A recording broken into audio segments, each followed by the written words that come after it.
كشفت تقارير صحفية حقيقة إمكانية تواجد النجم كريستيانو رونالدو رفقة نادي إنتر ميامي في بطولة كأس العالم للأندية المزمع إقامتها في أمريكا الصيف المقبل.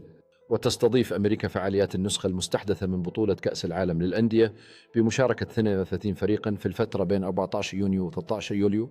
ويشارك إنتر ميامي في كأس العالم للأندية حيث يتواجد في المجموعة التي تضم كل من الأهلي المصري، بورتو البرتغالي، وبالميراس البرازيلي.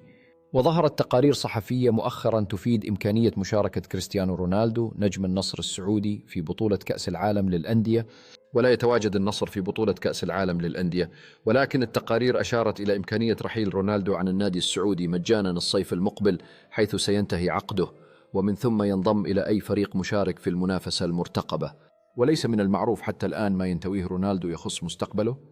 ومن ضمن الأندية اللي ارتبط بها رونالدو كان إنتر ميامي، حيث زعمت تقارير انفتاح إنتر ميامي على توقيع عقد قصير الأمد مع النجم البرتغالي ليتزامل مع ليونيل ميسي خلال كأس العالم للأندية.